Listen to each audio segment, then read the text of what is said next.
preview time. Right. That's what happens when you mute yourself before you start. Magic Round's coming. It's round 10 preview show. I have massive FOMO because we're not up there this year. Yes. Had a blast last year. Fantastic event. We'll definitely be back next year, so good luck and enjoy the weekend. Everyone up there, it's a brilliant weekend. If you haven't done it, highly recommend it if you're a league fan. And good luck to all the crews we came across last year. I'm sure they'll have fun up there this year for the various podcasts and other groups you ran into. So, as I said, very jealous I'm not up there doing the same, Barn. Yeah, absolutely, mate. It was a cracker weekend last year. Yeah, going to miss it this year. We'll have to try and do something, get together for a few hours and watch a few games. We might actually organise something. So probably won't. We will. We'll do something. They'll also keep an eye out for late mail. Should we do that again? Yes, absolutely. Do some late mail across the weekend. Got it all wrong, but... yeah. Anyway, something to do. So keep an eye out Friday around 4:35ish. We'll try and get one up. And then before both Super Saturday and the Sunday show, if you get here early enough, we might even do it in person. UFC's on Sunday afternoon, so I might even grab GT or someone if you're not here. But yeah, you mentioned you were interested in coming down on Sunday, so we'll see how that works out. Yeah, we'll find it. We'll get it in the calendar somewhere anyway. What else do we have to talk about?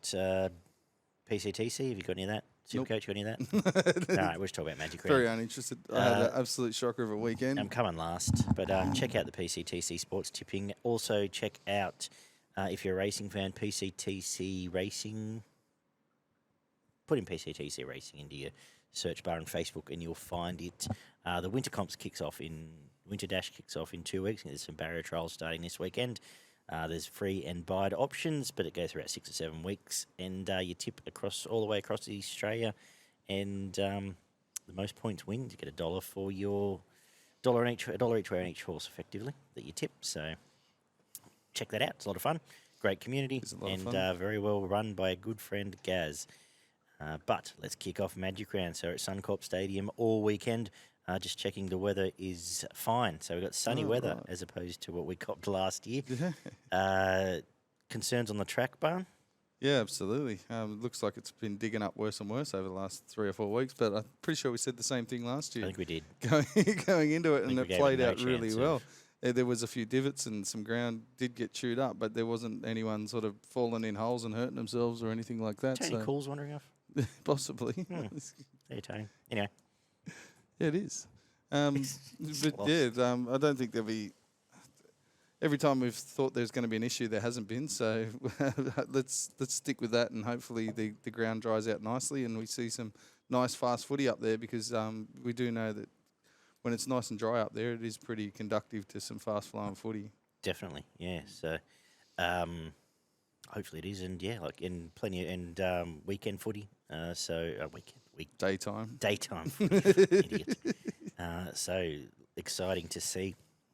Kicks off 6 p.m. Friday with the Bulldogs and the Raiders. For the Raiders, they welcome back Jacob Carraz, ahead of schedule. So he takes Braden Burns' place in the wing, who's out with an MCL. Max King was apparently going to be out 4 to 6 weeks, but he's been named named to start. Is a massive in for them, which pushes Harrison Edwards back to an extended bench. Carl Oloapu is staying on the bench and might even get a few more minutes this week. We'll see how that pans out. Xavier Savage comes back from his injury to play on the wing. Seb Chris keeps the fullback spot. And apart from that, Atta Mariota comes into the 17 with Corey Hawaranai moving back to 21, which is a bit startling, but yeah. It is a little. Obviously, something's a bit off there with the coach. He only gave him 13 minutes last week, and he did a job for him, and then it's been shifted out of the side. So that's a funny one. But yeah, looking forward to the two guys coming back in Carraz and Savage. Adds a bit of pace to both sides out in those outside edges, and if it is nice and flat and fast, you might see both of them streaking away at some point for some points, or either some long metre runs anyway into the backfield. So I think they'll both be a positive for their team. I just think that the Raiders, they may be due for a bit of a fall, really, because they've put in 3 pretty tough weeks of footy back-to-back. But I just think they've got the edge in the forward pack, realistically. They've got the guys that will work that bit longer. In your Horsburghs, we haven't seen a man of the match performance yet out of Tarpanay, so I expect that you may see one. We're getting into that origin period, and he generally does really come to the fore a couple of weeks out. So I'm going to back him in for the man of the match in this one. I'll go with Savage for the first try on his return for the Canberra side, and the Canberra to pretty comfortable 1-12. I don't think they'll be challenged that often in the game. I think they may kick out early and just sort of be able to hold it through the rest of the game. So I think the same. I think we saw what happened last week. They do get some strength back there. King and King's a big King coming back in. Sam Hughes looked all right actually for the brief time he was on the field. Yeah, he did. But this forward pack will dominate them, and I can't possibly see them making this. Well, I can, but I don't think they'll make the same mistakes the Dragons made. No. I think they only just have to have the same Not as possession. many of them anyway. They've got enough strike power. If they get enough ball in the right time, one of their outside backs will get it across I think the they'd be a line. little bit excited about what they did put on last week, considering that they've had no attack all year. And they looked okay for parts of last week. I'm going to say Seb Chris keeps growing into what he's been doing. Man of the match for him. I think he'll have a try involvement and possibly even a try for himself. First try scorer. I'll keep the run going. Jared Croker got it last week, and he's been good actually. Hasn't really lacked much at all. His biggest worry was his defence, and I think he's only missed one tackle in the two games that he's played. So no one's really decided to target him yet. He's going to have some big bodies true. to get him against him this week. I agree. 1-12. I can see it being a sort of 20 to 8 sort of score here. 20 to 8, 20 to 12 sort of score. But yeah, good way to start off and ease us in to Magic Round as everyone starts flying in from the Caxton for the second game, which feels like was the same game last year. Seagulls and Manly Broncos Brisbane. was the same game last year. Yeah. Tommy's back at the moment. Hopefully he's all fit, but Jake's out, which doesn't help. No, definitely doesn't help that middle. With a calf injury, Kepi starts. Parker and Cooler are the new centres, so they've cleaned up the scraps there, which pushes Garrick back to the wing. Cooper Johns is still at 6. And Ben Travojevic comes back onto the bench with Aaron Woods, given Sipley's out banned. And Haas and Mam come back in from their suspension last week, which sees Palisade move back to the bench and Jock Madden back to the reserve grade side. I think we get Brisbane bounce back here. Magic Round. I assume they're about to go on the road, given they've been home all year. But yes, big concerns without Jake there. Jake's missing 40 tackles from a forward back that hasn't liked tackling in particular great deal in the last couple of weeks. Going to have a fresh Payne Haas running at them and Carrigan double teaming. This could be nightmare times. I think dry weather suits as well. I think this could be a blowout. 13+ Brisbane. They bounce back in fine style. I'm going to say man of the match Haas. Yep. 200+ running metres. Reece Walsh probably gets involved and makes amends for his lack of involvement last week, and maybe sets a table for that fullback showdown come Origin time. I'll be honest, I don't see much upside with the Manly side. What do you think? I think Manly will be better. They couldn't be much worse than what they were last week. So I think they're going to be forced into a game where they're going to have to try and spread the ball early and try to score points early in this game. So to me, that leads to them scoring more points than what they did last week and actually looking like they do have some semblance of an attack. So I think if they can jag 2 or 3 tries, that it may end up just being a 1-12 job rather than 13+. I still can't see them doing enough to get close to being competitive at the back end of this game. So Broncos probably another pretty comfortable 1-12, 10 to 12 point job by the end of the game, and being pretty much in control for large parts of it. So everything you said, through the middle of the field, they'll be dynamite, and they probably will cause all sorts of problems for this Manly defence. But I'm going to go with Farnworth first try out. He's been fantastic all year, and I think if they give him the opportunity here, he can score the first one. And I'm going to go with Adam Reynolds. I think it'll just be a get in front, stay in front job, just kick them to death and just keep them where they don't want to be for the majority of the game, and you'll see him being the one. He'll set up a try or two and then just kick him to death off the back of it. Yeah, absolutely. He could get very heavily involved at the back end of this game.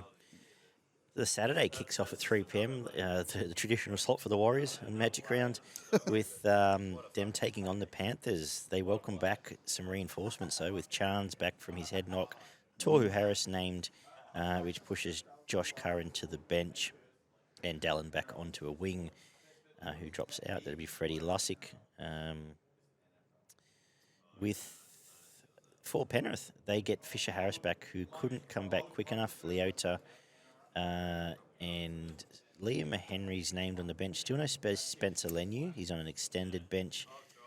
Okay. Eisenhuth is out with his, I believe it was a shoulder injury. problem, yeah. I imagine if Spencer's in, they play him. I have given a great deal of thought to this game, and I'm going to let you go first.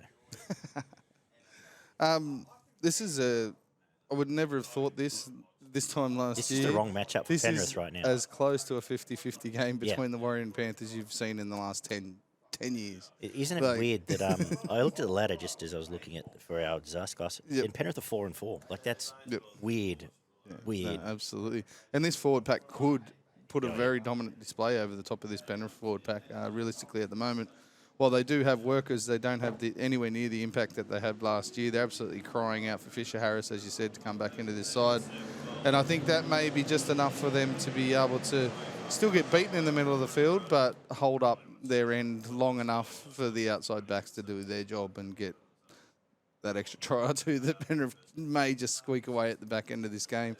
But I am definitely terrified that the Warriors do a job and win this quite comfortably. But I will be not quite comfortably, but without, actually put up a very good effort and beat the Panthers in this game, because they're not as hard to beat, as we've mentioned, as they have been in the previous years.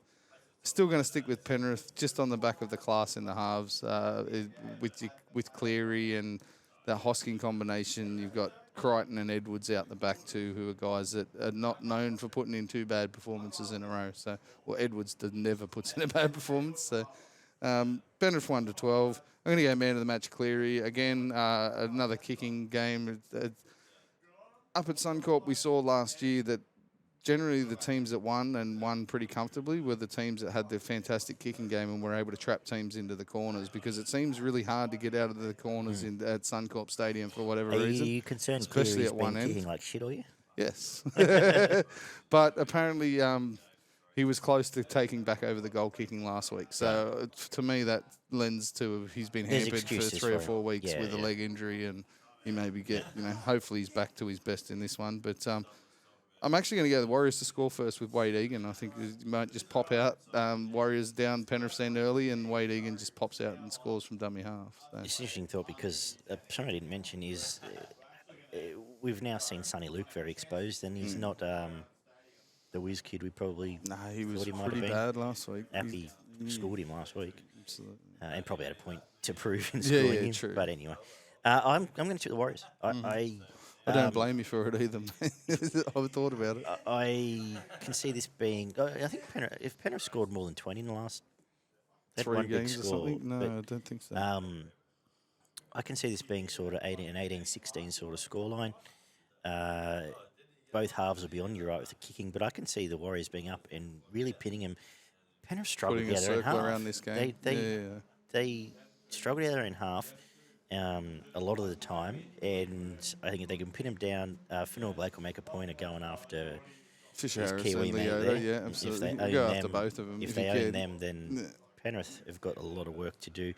I'm going to say, man. And the other blokes around him aren't mugs either, and Fowers and Tohu. Tohu Harris, absolutely. I'm going to say first try scorer Adam Pompey would be on the right side, just steaming over Peachy, taking Peachy's both his arms with him as he waltzes over. And the rest of his body. Yeah.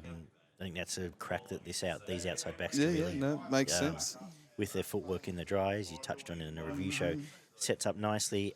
And in man of the match with Fanua Blake, if he's going to dominate this Penrith pack, I think we'll give it to him, but it will set up a big game from Sean Johnson, who is in fine form at the moment. Has been. The Sharks and the Dolphins, battle of the sea life. It's Fins Ahoy for the 5:30 game. Yeah, fins up everywhere. With Hamlin Newelli out, Royce Hunt comes into the starting lineup, and Finucane back into the lock role. McGuinness back onto the bench. So a bit of bulk. Finucane definitely helps actually. Defensive in the middle, yeah. Ray Stone is concussed, so he'll miss this game. He's probably still trying to tackle. God bless him. And Robert Jennings is gone. with Tessie New back. Not surprising. So that's a Tessie nice. knew was going to walk straight back into the side as soon Some as he very was nice fit. upside there in the wing. Anthony Milford is on the bench with Mason Teague. Brenko Lee's been named to start, but apparently there's an injury cloud to Edric Lee and our man Tawari are on the extended bench there. You feeling confident here? Little concerned, to be honest.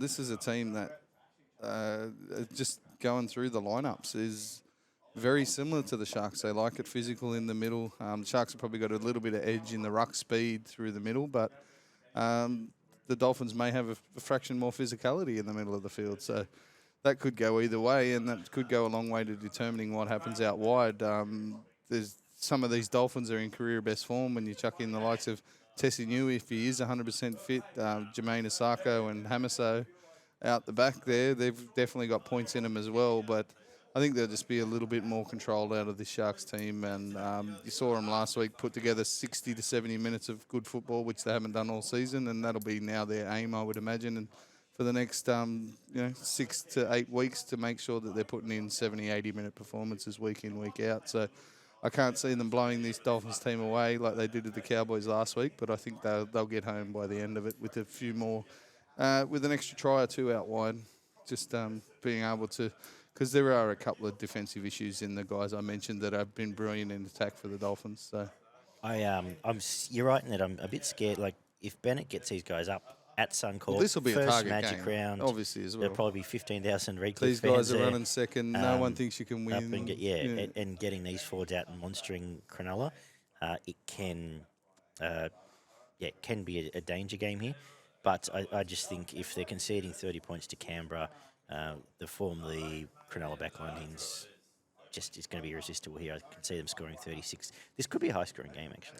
I do expect them to target Nico. For me, I'm expecting a lot of up and in defence on Nico every time he gets near the ball, which has been a Wayne Bennett trait throughout his whole career to put a whole heap of pressure on the halves.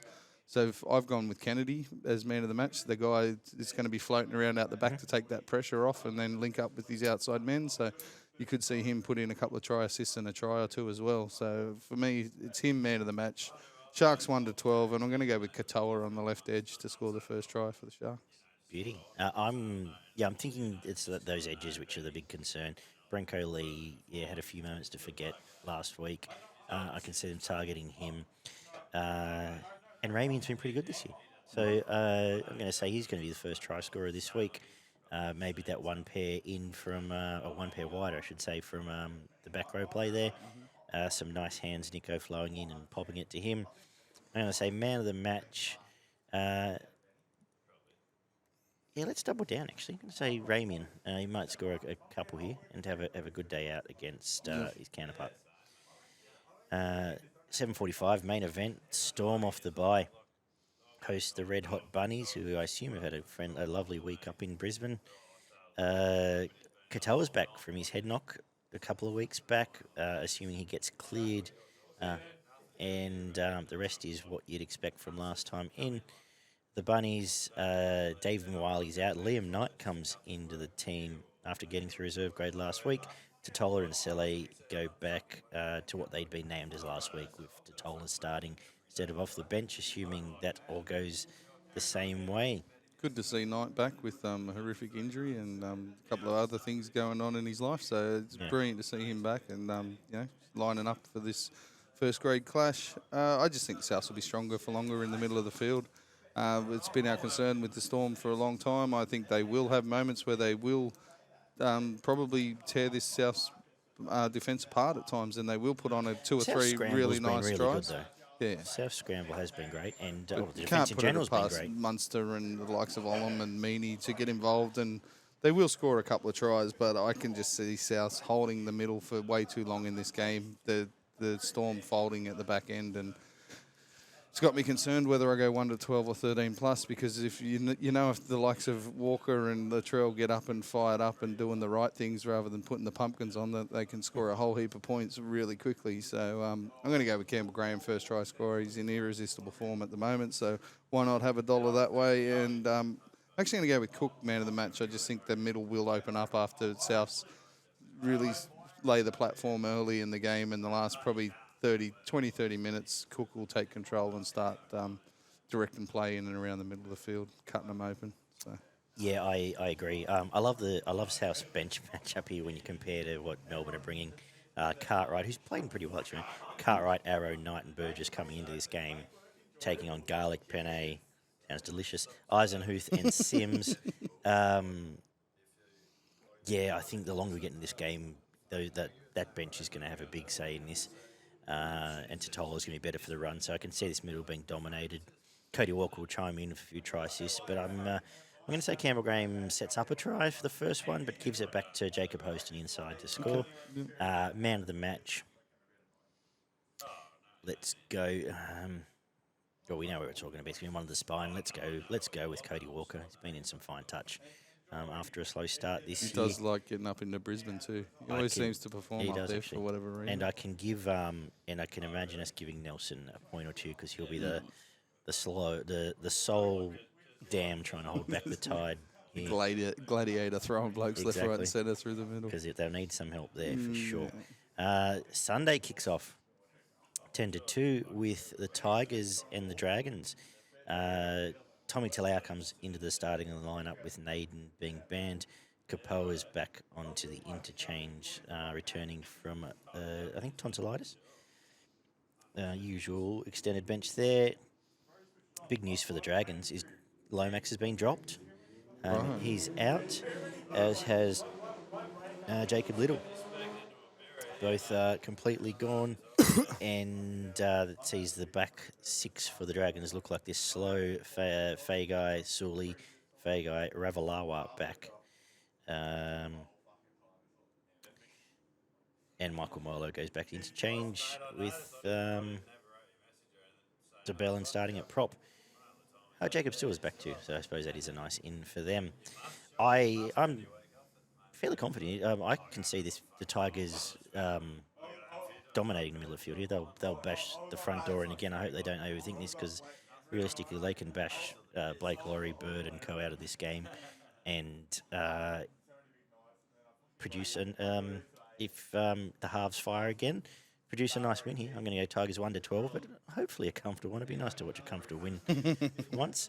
I'm going to say man of the match, David Clemmer, building on what he did last week and continuing that midfield dominance.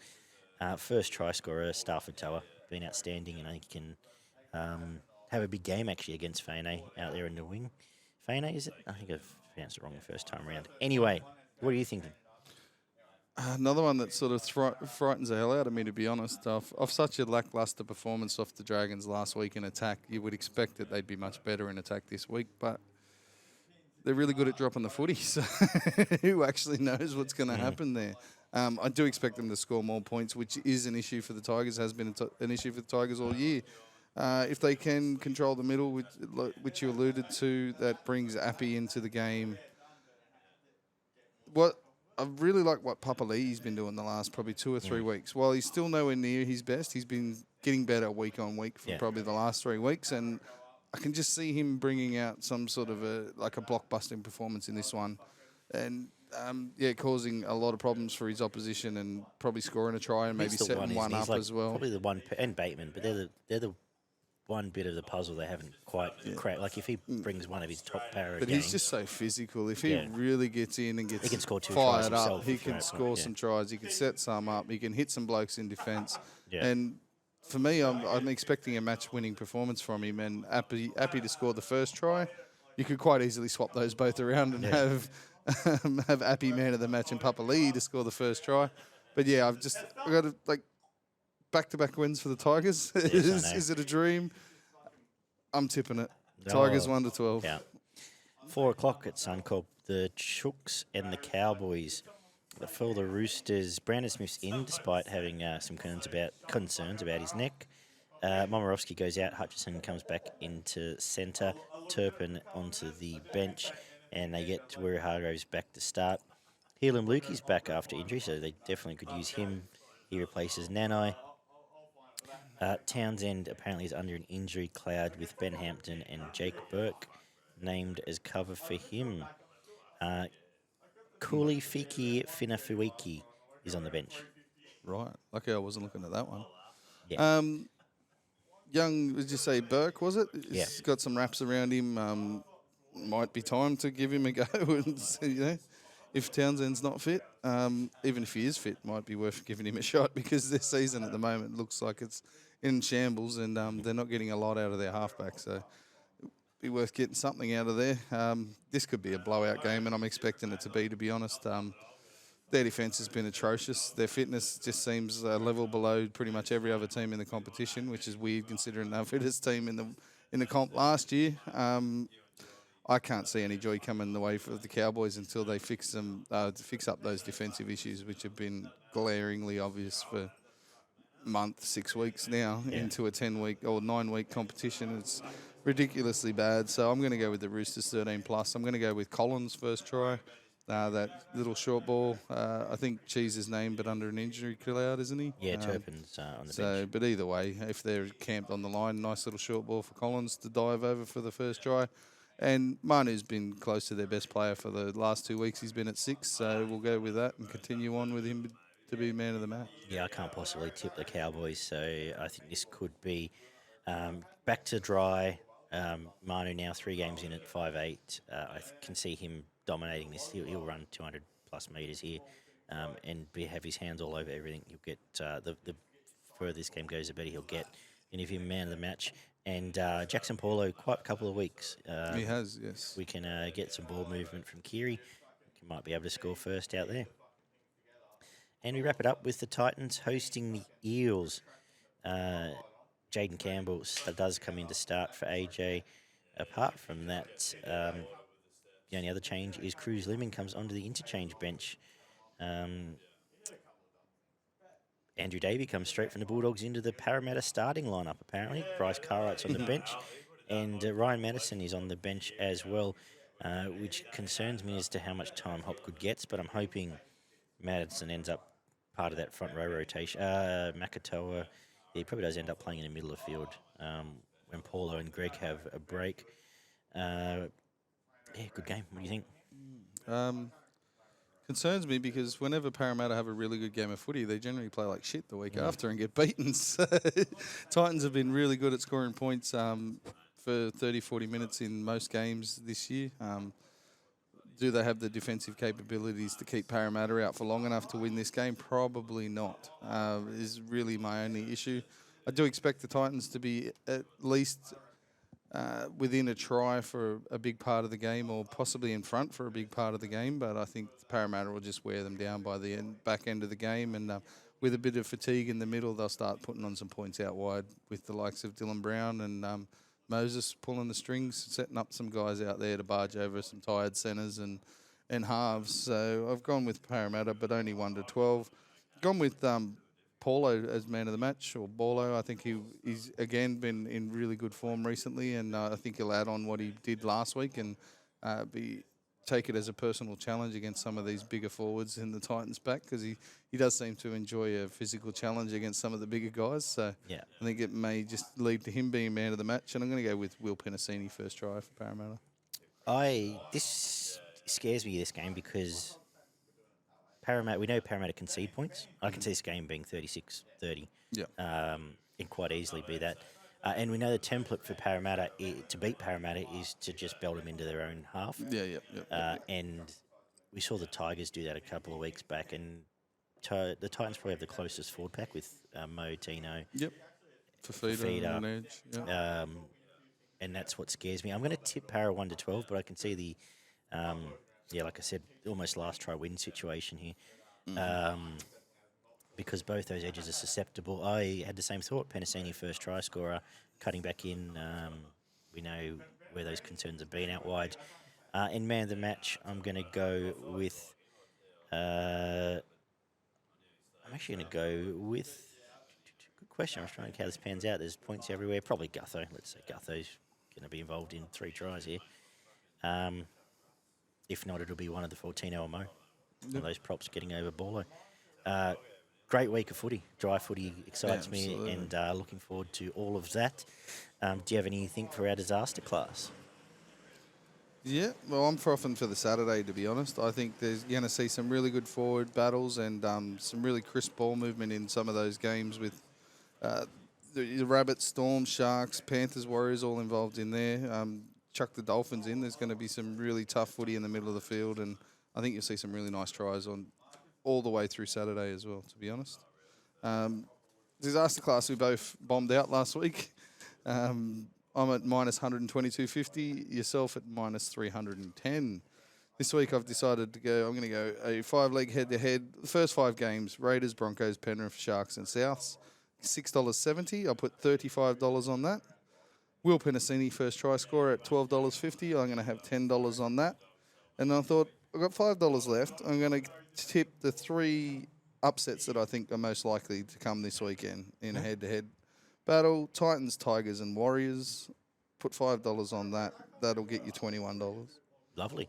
I'm going to play a straight bet, $6.50, all just head-to-head. Roosters, Rabbitohs, the Sharks, and I think the Tigers are a good price. They were better. They're firmed in, but they're even money. $6.50, so that gets me, should get me back to level. For next week, I think the line of 10.5 for the Warriors against Penrith is a great bet. I think it'll be a close game. And we'll talk about the rest on our late mail, I guess. Beautiful. Very good. Good Anything job, Barney. got you frothing? Tigers 2 in a row. Tigers 2 in a row has me frothing. And actually, surprisingly excited for that Titans-Eels game. I think last game, if it stays dry, doesn't get too dewy, Ground I think hasn't it can fallen be. to pieces. Yeah. But the Saturday's the red hot game. Like that 5:30 Saturday's that real peak time to play. That Sharks, plenty of points. They've picked the right spot for the Dolphins because that crowd will be red hot and that'll be. They'll be Good flowing in matchup. and good forward matchup. There'll They've be got points tries. in There'll be them fast too. players. Well done, everyone there. Can't wait. Look forward to watching it. Look forward to being there next year. Yeah, and head back up next season. we will be back on next Tuesday night to do it all again, Bun. Do it Thank all you. again. Good job. Absolutely. See you guys. Take care. Good night.